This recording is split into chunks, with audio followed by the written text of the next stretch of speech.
So if we now talk about this your Ohm's law, yeah, so this is again a very important. So you might know that your Ohm's law under the certain physical condition, that means physical condition means its temperature should not get changed.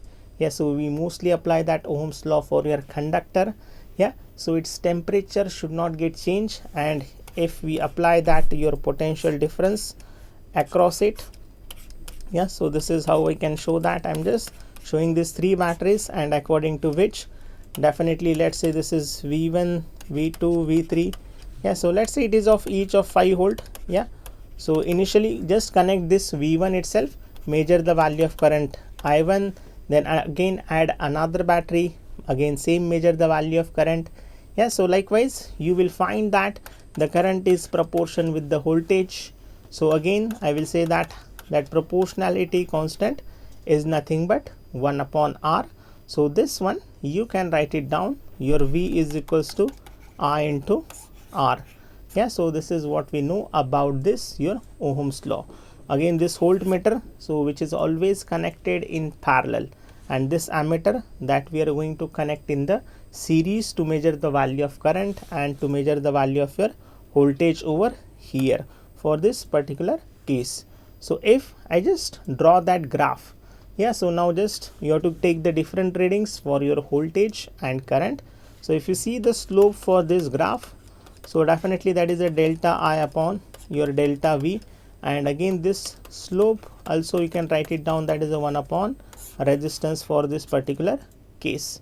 Okay, so this is how we can say that slope is equals to 1 upon R for a particular up to limit. Yeah, so that is how the characteristics also you can show it over here, but at the same time there is one limitations also for this your Ohm's law. Yeah, so let's say at a high temperature, yeah, so you're just operating that electronic appliances now for a long time, yeah, and it get heated at the end of the day. Yeah, so you're just continuously watching the match for the last 8 hours, so because of which definitely it gets now heated. Yeah, so it gets heated means now what will happen, so what will happen, the wires get heated. So obviously to maintain the flow of current, so definitely I'm saying that, so definitely to maintain the flow of current, the electron has to overcome the resistance. Yeah, the electron has to overcome the resistance. So now first you should know also what do you mean by that resistance for this particular case. Yeah, so when I'm just talk about the resistance, so this electron while just moving from one end to the another end, it is going to collide with your ions or another electrons. So definitely because of which it will create lot of resistance.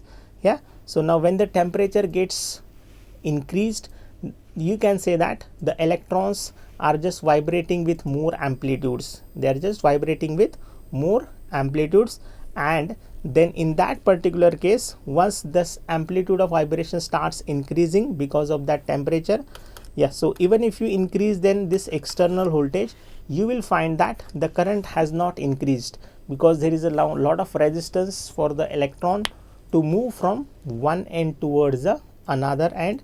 Yeah, and then you will get the characteristics almost like this. Yeah, after a certain temperature or at high temperature you will get this characteristics for this your ohmic conductor. So this is what we can say about the limitation for your Ohm's law also.